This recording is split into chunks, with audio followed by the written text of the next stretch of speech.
Drawing the largest number of participants to date, the third annual Hang 8 Dog Surfing Extravaganza packed Flagler Beach with fans, family, and curious onlookers. The event, which has generated national interest, even drew spectators by boat who were anchored offshore to watch big dogs, little dogs, and dogs with people surfing the gentle waves. We caught up with event organizers Eric Cooley and Susie Johnston, who shared a little bit about what they did different this year. We benefit the Canines for Warriors. We always love to give back to our veterans, and we also for Smart Pet Rescue, which is Saving Missing Animals Response Team, as well as our local Flagler County Humane Society. And what can we expect next year? Anything bigger and better? You guys did a lot this year. We will see what happens after tomorrow when we decompress. Honestly, we haven't even been able to think about next year yet. We made a lot of really good changes this year, you know, with the vendor rows and getting them off the beach and having more space for people and really organize things. Heather's stage, total game changer. Yeah. Having online check-in, having vendors pay before the event, just taking as many tasks away of the day of the event to allow yourself to be more hands-on. So how do you think this event showcases Flagler Beach? I know that's a passion for both of you. It does. This event brings in people. We've had today people come in from Hawaii, West Virginia, the west coast of Florida, Georgia.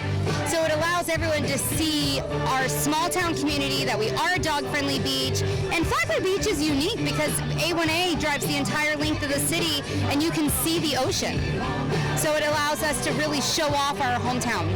So Tom, I know it's a really busy day out here when we bring so many folks to see the beach. How do you prepare and make sure that everybody's safe? Well, we prepare for anything that can happen here. We always look at what the surf conditions will be, the weather conditions. Actually today, our biggest concern is the heat. We've had a few heat-related incidences already. So we just try to prepare for anything that can happen and be ready. So how exciting is it to have this here come to Flagler Beach? We love it. It's so unique. I looked around and haven't seen anything like this anywhere else. And I remember the first year that they did it, we weren't sure how it would catch on, but it started big and it just kept getting bigger every year. It's great. And so just as we progress through the season, what tips can you give people really quickly about beach safety? We always try to preach to people that, first of all, know how to swim.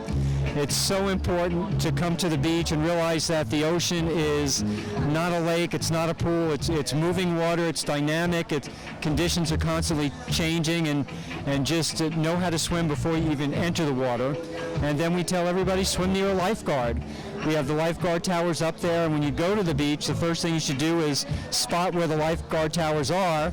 And when you're in the water, make sure you're swimming in front of a lifeguard. That way you're assured that you've always got a set of eyes that are on you and somebody watching you. Anything you can say about hydration and heat stroke? Stay hydrated. You can't stress that enough. If you're getting thirsty, it's too late. You're already dehydrated. So drink early, drink often, and just make sure you're prepared, bringing a lot of water to the beach and drinking throughout the day when you're out there. While the ocean was calm, it turned out to be perfect for the canines and their companions as it did not overtax them in the heat. Many went on to compete in the costume contest, where some very creative themes were on display. A bevy of pirates and mermaids made appearances alongside Zeus, who was dressed as a slice of pizza, and Minos, the peg-leg pirate. The event's main goal was to raise funds for 3 canine nonprofits: Canines for Warriors, the Flagler Humane Society, and Smart Pet Rescue. This is Danielle Anderson reporting from Flagler Beach for Palm Coast Now and Flagler News Weekly.